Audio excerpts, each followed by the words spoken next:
Forget everything you thought you knew about where and how the British Empire fought its wars.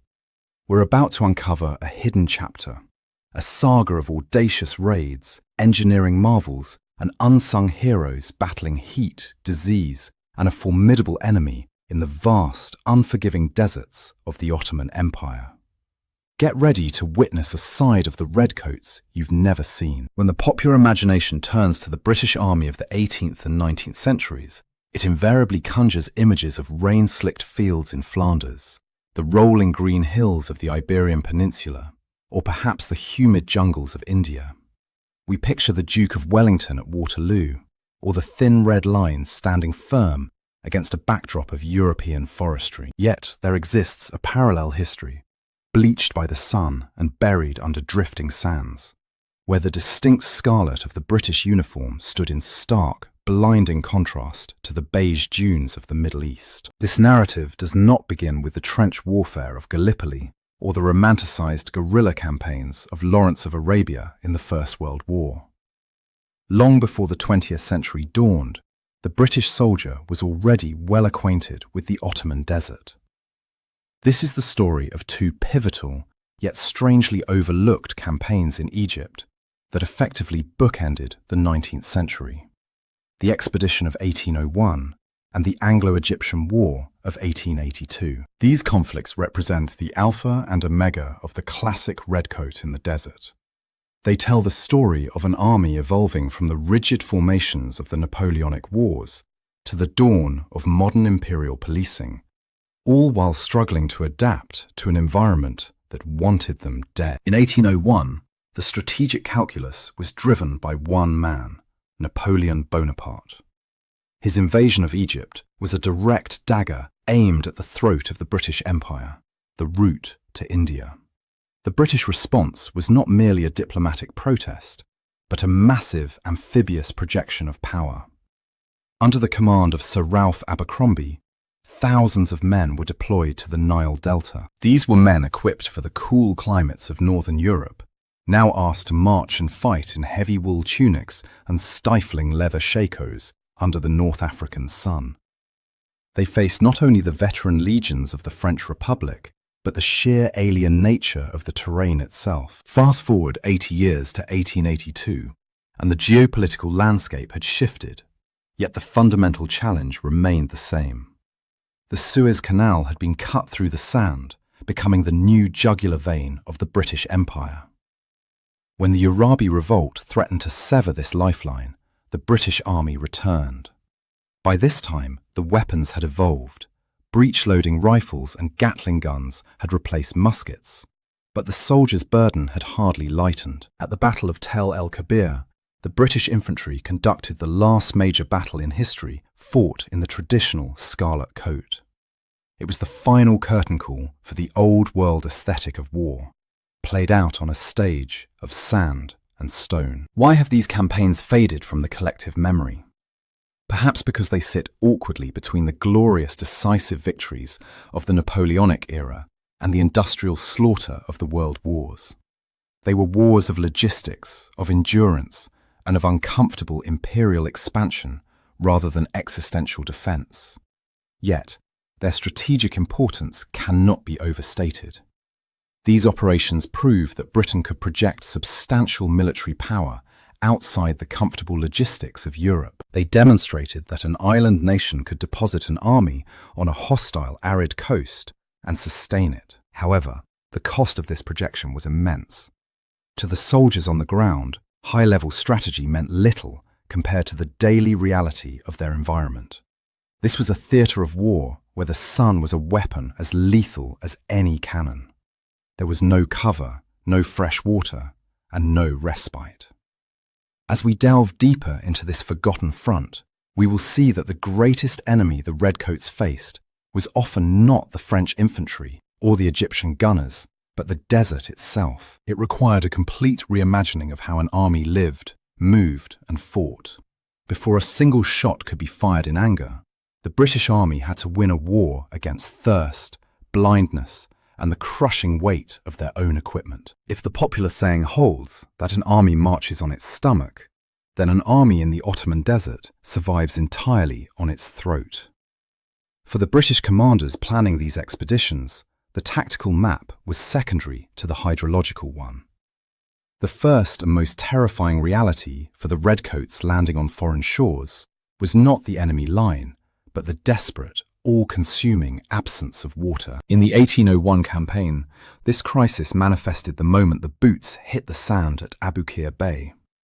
Sir Ralph Abercrombie's force had managed to secure a beachhead, but the victory was precarious. The French army, commanded by Napoleon's successors, controlled the interior and, crucially, the Nile. The British were pinned against the sea, occupying a barren stretch of dunes where the sun beat down with relentless ferocity. The fleet could provide only limited supplies, and the logistical tether back to the ships was fragile. Desperation drove innovation. Soldiers, parched and weary from the landing, were ordered to dig. Thousands of men fell to their knees, scraping away the loose earth of the beach, creating makeshift wells in the hope of tapping into the water table. What they found was a brackish, muddy liquid, barely potable, tasting of salt and grit, but it was enough to sustain life. It was a stark introduction to the region. The Grand Imperial Army was reduced to scratching at the earth like marooned sailors, fighting a battle for hydration that had to be won every single hour of the day. But the desert held threats more insidious than thirst. As the campaign dragged on, a silent enemy began to stalk the ranks, one that no amount of musketry could repel. It arrived on the wings of millions of flies that swarmed the encampments, turning redcoats black with their sheer numbers. They brought with them Egyptian ophthalmia, a virulent form of trachoma. The accounts from the time are harrowing. Men would wake with their eyelids glued shut, the inflammation rapidly progressing to excruciating pain, and for many, permanent blindness. It tore through the regiments with the speed of a plague. Entire battalions were rendered combat ineffective, not by French grapeshot, but by a microscopic bacterium. The medical corps was overwhelmed. Hospital became halls of darkness, where hundreds of men sat in terrified isolation, their sight stolen by the very environment they had come to conquer. This medical disaster was so profound, it would eventually force a complete overhaul of British military hygiene and medical practices back home. A grim legacy of the cost of empire. 80 years later, during the 1882 campaign, the British Army brought the might of the Industrial Revolution to Egypt, yet the fundamental vulnerability remained. Sir Garnet Wolseley's strategy to suppress the Arabi revolt hinged entirely on the control of the Sweetwater Canal, a man-made artery flowing from the Nile to Ismailia. The Egyptian forces, well aware of this dependence, threatened to dam the canal or, worse, poison it with rotting carcasses. The anxiety in the British camp was palpable. The water level in the canal began to drop, turning into a sluggish, foul-smelling sludge. Engineers worked feverishly to build filtration systems, but the spectre of dehydration hung over every tactical decision. To compound the misery, the 1882 expedition faced a heatwave that defied European comprehension. The soldiers were still fighting in wool, heavy, suffocating serge tunics, designed for Canadian winters or drizzly parades in London. Heatstroke became a more prolific killer than the enemy. In the days leading up to the main assault, field hospitals were filled not with the wounded, but with men collapsed from thermal exhaustion, their bodies shutting down under the sun's fire. To keep the army from stalling in the sand, the British turned to a new breed of soldier, the engineer. If 1801 was a war of bayonets, 1882 was a war of logistics. The campaign saw the innovative use of a dedicated railway corps.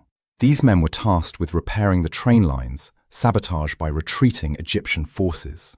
Under the constant threat of sniper fire and cavalry raids, engineers laid tracks and repaired locomotives, driving the iron horse through the desert. This was a logistical marvel.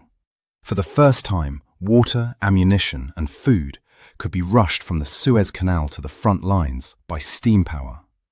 The image of a steam locomotive chugging through the ancient sands, carrying crates of Martini Henry ammunition and tanks of distilled water, symbolized the clash of eras. It was this mechanical lifeline that allowed Wolseley to mass his forces deep in the desert, overcoming the logistical nightmare that had nearly destroyed Abercrombie's army a century prior. The Redcoats had learned that to defeat the Ottomans, they first had to tame the logistics of the wasteland. Having survived the agonizing thirst and the ravages of disease, the British army still faced the task they had actually come to perform: fighting. But combat in the Ottoman desert bore little resemblance to the wars of Europe. In Flanders or Spain, armies maneuvered around rivers, forests, and towns, using the terrain to anchor their flanks. Here, the terrain was a void.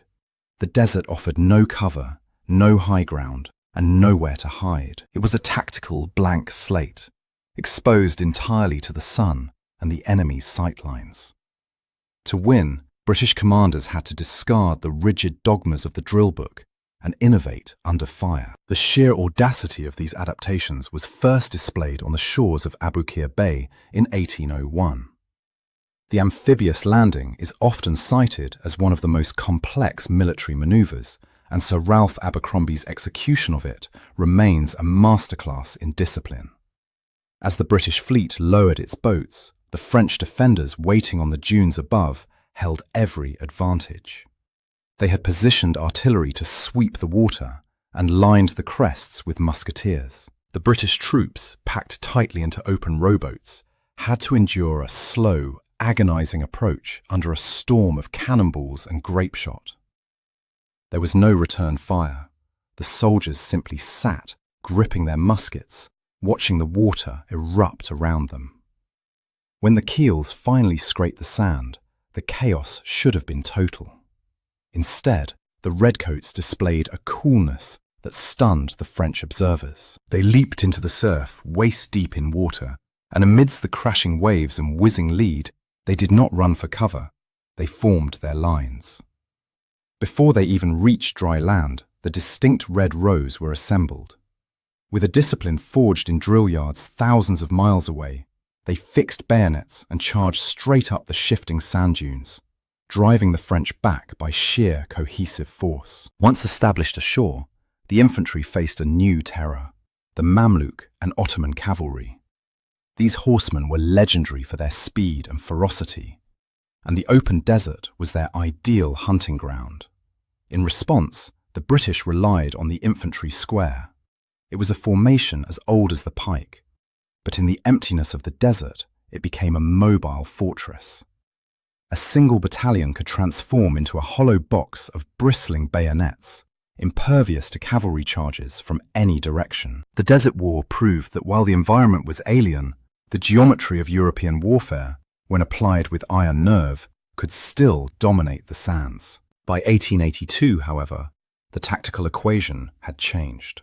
The enemy was no longer charging with scimitars. The Egyptian army under Ahmed Urabi was modernized, equipped with Krupp artillery and breech-loading rifles, entrenched behind formidable earthworks at Tel el-Kebir. The approach to their position was a long, flat plain of gravel and sand, a perfect killing ground, offering zero cover. To attack across it in daylight, under the blazing sun and against modern firepower, would have been suicide. General Garnet Wolseley, the commander of the British expedition, devised a plan that was as risky as it was brilliant. He would negate the sun and the enemy's sights by attacking the desert itself. He ordered a night march. This was unheard of for a force of this size. 13,000 men moving across featureless terrain in pitch darkness. The operation required a terrifying level of discipline. As night fell, the order went down the lines. Absolute silence.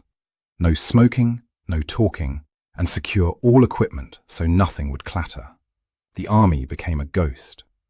Guidance was provided not by maps, which were useless in the dark dunes, but by the stars, with naval officers from the Royal Navy leading the columns like ships at sea. For hours, the massive force shuffled through the sand, the sound of thousands of boots muffled by the soft desert floor.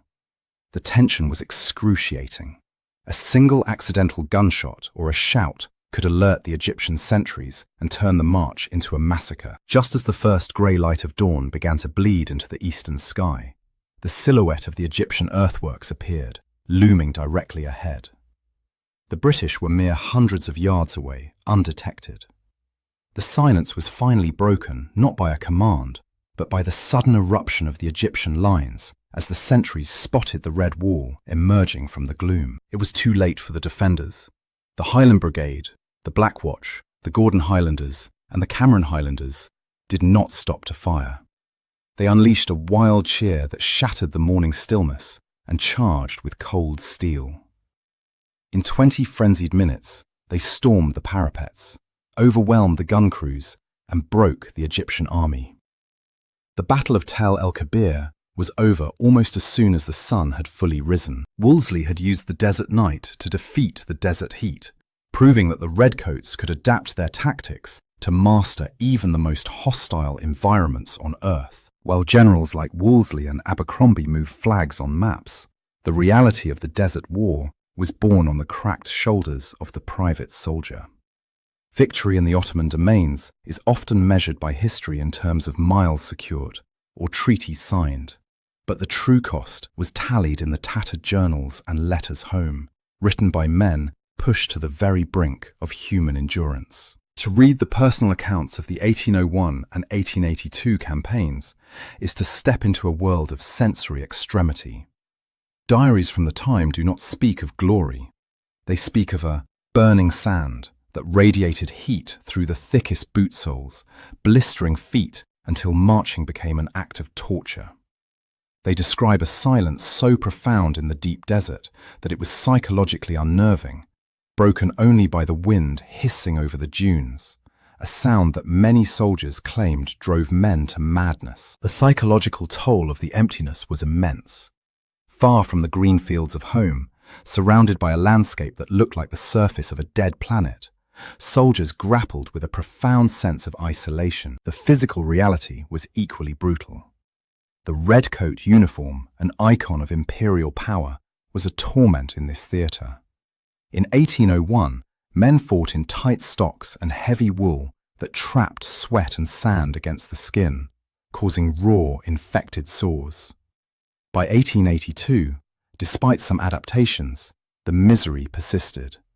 Water was rationed to the drop, and men would recount the agony of watching mirages shimmer on the horizon, promising relief that never came. The fear of being left behind was palpable. To fall out of the line of march in the desert was effectively a death sentence, guaranteeing a lonely end by exposure or at the hands of hostile local tribesmen. Yet, who were these men enduring the unendurable? The British force was far from a monolith of English yeomanry. These campaigns highlighted the diverse, multi-ethnic engine of the British Empire. The Highland regiments, the Black Watch, the Gordons, the Camerons, occupied a special place in the narrative. Their kilts, seemingly the most impractical garment for desert warfare, became a symbol of defiance. At Tel el-Kebir, it was the ladies from hell, as they were later nicknamed, whose distinct silhouette struck terror into the defenders. But the sun spared no one. The backs of their knees were often burned raw, a painful price for their regimental pride. Crucially, the desert campaigns relied heavily on the muscle and bravery of the British Indian Army. Long before the Western Front of the First World War, Indian sepoys were essential to British force projection in the Middle East. Regiments arrived via the Red Sea, bringing men who were often better acclimatized to the heat, but no less vulnerable to the disease and privation of the campaign. The sight of turbans serving alongside pith helmets and Glengarries illustrated a pivotal shift. The empire was defending its interests with a global army. These Indian soldiers fought with distinction, securing vital supply lines and participating in the fiercest skirmishes. Yet their stories have largely slipped through the cracks of the dominant historical narrative. The legacy of these campaigns was branded onto the soldiers who survived them. Those who returned to Britain brought back more than just tales of pyramids and pashas. They carried the Egypt battle honour, a distinction so unique that it allowed regiments to bear the badge of the Sphinx on their colours and cap badges, a symbol still worn by British regiments today.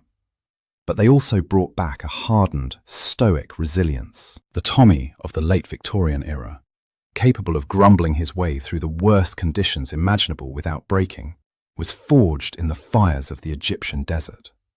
This was a new kind of soldier, one who had looked into the blinding sun of the Ottoman Empire, endured the impossible, and held the line. As the dust settled on the trenches of Tel el-Kebir, and the last of the wounded were ferried down the Nile, a strange silence fell over the diplomatic corridors of Europe. The British Army had achieved a dazzling tactical success. In a matter of weeks, Wolseley had dismantled the Egyptian military, suppressed the Arabi revolt, and secured the safety of the Khedive. According to the politicians in London, particularly the Prime Minister William Gladstone, the mission was now accomplished. The Redcoats had come to restore order, not to conquer. The plan was to pack up, board the ships, and sail home, leaving a stable Egypt behind them. But history rarely adheres to political promises. The victory in 1882 triggered a geopolitical landslide that would trap the British in the desert for the next 70 years. Instead of leaving, the British Army dug in. They had inadvertently stumbled into what historians would later call the Veiled Protectorate. Egypt remained technically a province of the Ottoman Empire, and the Khedive remained its nominal ruler, but the true power now resided in the hands of the British Consul General and the bayonets of the British garrison. This shift was driven by a single, overwhelming strategic obsession: the Suez Canal. Before the 1882 campaign, the canal was viewed primarily as a commercial convenience, a French-built ditch that shaved weeks off the journey to Bombay. But after seeing how easily a revolt could threaten this artery, the British military establishment came to a terrifying realization. The canal was the jugular vein of the empire. If it was cut, the connection to India, Australia, and New Zealand would be severed. Protection of the canal transformed from a corporate interest into an existential necessity for imperial survival. Consequently, Egypt ceased to be a foreign country in the eyes of the War Office and became the swing door of the empire. The desert camps that had been makeshift logistical nightmares in 1801 and 1882 were solidified into permanent bases. Alexandria and Cairo were transformed into massive military hubs, housing the barracks, hospitals, and supply depots that would service the empire's needs in the east. The Redcoats, who had struggled to find water in the sand dunes, began to build the infrastructure of a permanent occupation. This transformation was not merely about bricks and mortar. It fundamentally altered the British military psyche. The army that had once looked almost exclusively to the defence of the British Isles or the policing of India now had a third centre of gravity. The Middle East became a primary theatre of operations. Officers who would later command armies in the Great War cut their teeth patrolling the borders of the Nile, learning the intricacies of desert diplomacy and tribal politics. The temporary occupation had hardened into an imperial fixture. The British presence in Egypt effectively partitioned the Ottoman Empire long before the treaties of World War I were even drafted. It signalled to the other great powers, France, Germany, and Russia, that the Eastern Mediterranean was now a British lake. This move sowed the seeds of future conflict, creating a friction point that would grind away at diplomatic relations for decades. For the soldiers on the ground, the Veiled Protectorate meant that the desert was no longer just a place to raid, it was a place to live. The British soldier became a fixture of Egyptian life, patrolling the bazaars of Cairo and guarding the banks of the Sweetwater Canal. The exoticism of the 1801 expedition gave way to the routine of colonial garrison duty. Yet this strategic anchor was heavy. By seizing Egypt, Britain had taken responsibility for its borders, including the vast, lawless expanses of the Sudan to the south. The victory at Tel el-Kebir had solved one problem, but created a dozen others, drawing the empire deeper into the complex, volatile politics of the region. A commitment that would demand blood and treasure long after the last scarlet tunic had faded from the sun. The strategic anchor dropped in 1882 did not merely hold the empire steady. It became the fulcrum upon which the entire modern Middle East would be leveraged. As the 19th century bled into the 20th, the military infrastructure built by Wolseley's engineers, the railways, the water pipelines, the garrison towns, ceased to be tools of occupation and became the launchpad for the Great War. When the Ottoman Empire finally sided with Germany in 1914, the value of the forgotten campaigns became violently apparent. Britain did not have to scramble to find a foothold in the region. They were already there, entrenched and waiting. The Egypt expeditions had gifted the Allies a fortress at the crossroads of the world. It was from these very bases, established by the Redcoats decades earlier, that General Edmund Allenby would launch his sweep into Palestine and Syria, driving the final nail into the coffin of Ottoman power. This military reality directly informed the geopolitical reshaping of the region. Enter Sir Mark Sykes, the British diplomat whose name would become synonymous with the controversial borders of the modern Middle East. When Sykes sat down with his French counterpart, François-Georges Picot, to carve up the Ottoman cadaver in the secret agreement of 1916, he was not looking at a blank map. He was looking at a map already coloured red at the bottom. The British claim to influence over Palestine, Jordan and Iraq was not based on abstract historical rights, but on the tangible reality that the British Army, supplied from its massive base in Egypt, was the only force capable of physically holding the territory. The shadow of Tel el-Kebir lay long over the negotiating table. Without that decisive victory in 1882, Britain would have had no chips with which to bargain. Furthermore, the tactical lessons learned in the Victorian dust would echo through the decades, evolving into a distinct British doctrine of desert warfare. The innovative use of railways and specialised supply corps in 1882 was the grandfather of the mechanised logistics that would define World War II. When Montgomery fought Rommel at El Alamein in the 1940s, his tanks rolled over the same gravel plains that Wolseley's infantry had marched across by starlight. The enemy had changed from pashas to panzers, and the transport from horses to trucks. But the fundamental rules of the game, the obsession with supply lines, the dominance of the flanks, the tyranny of water, remained exactly as the Redcoats had discovered them. Even the spirit of the desert soldier persisted. The desert rat ethos, characterized by a certain rugged informality and a distinct separation from the stiff discipline of the home front, can trace its lineage back to the dusty, fly-blown camps of the 19th century. It was here that the British Army learned that to survive in the wilderness, one had to dispense with the superfluous. The rigid adherence to regulations that worked in Chelsea barracks melted away under the Egyptian sun, replaced by a pragmatic professionalism that prioritized survival and victory above parade ground perfection. Thus, the Forgotten Front was never truly forgotten by the institution itself. It was absorbed into the DNA of the British military. The campaigns of 1801 and 1882 were not isolated adventures. They were the dress rehearsals for the massive industrial conflicts that would consume the region in the century to follow. They taught an island nation how to fight on a sea of sand, a lesson that would determine the fate of nations from the Mediterranean to the Persian Gulf. Today, if you walk the grounds of Tel el-Kebir or the beaches of Abu Qir Bay, you will find little to suggest that empires once collided there. The desert is a diligent eraser. The wind has long since filled the trenches with drift, and the sun has bleached the bones of the fallen into dust. The iron rails laid by Wolseley's engineers have rusted away or been pulled up, and the shouts of the Highlanders charging at dawn have faded into the silence of history. But while the physical scars on the landscape have healed, the legacy of these campaigns remains indelibly carved into the geopolitical bedrock of our world. The British expeditions into the Ottoman desert were more than just isolated colonial skirmishes. They were the seismic events that raised the mountains of the modern Middle East.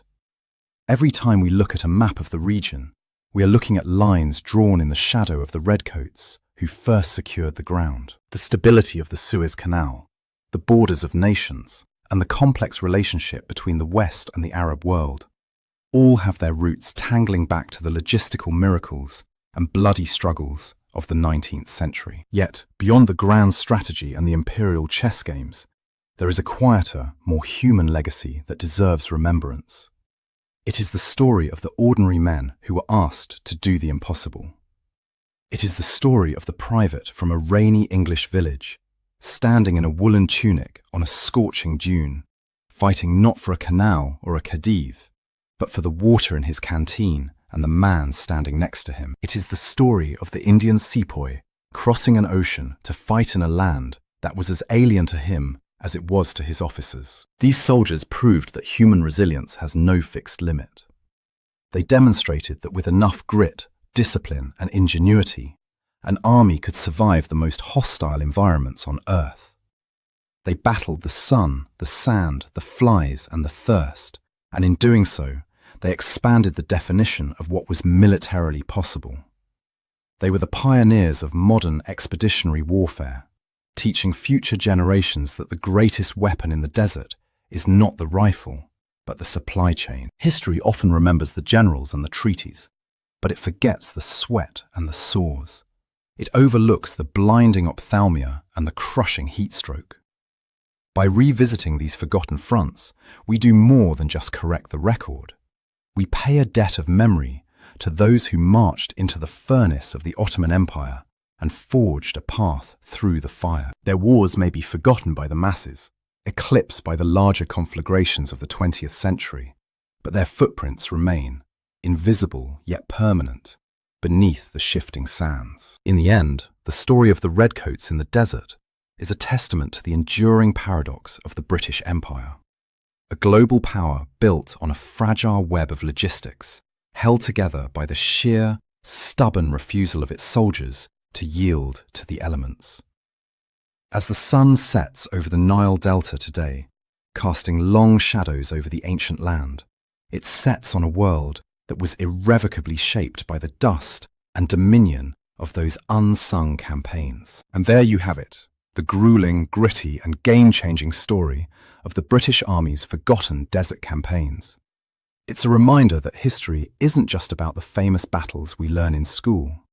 It's about the hidden struggles that shaped the map we know today. If you enjoyed this deep dive into the Redcoat era, please hit that like button. It really helps the channel. And I want to hear from you in the comments. Do you think the tactical brilliance of the night march at Tel el-Kebir outweighs the logistical failures of the earlier campaigns? Let me know your thoughts down below. Don't forget to subscribe and ring the bell so you never miss an episode as we continue to uncover the lost chapters of military history. Thanks for watching, and I'll see you on the next front.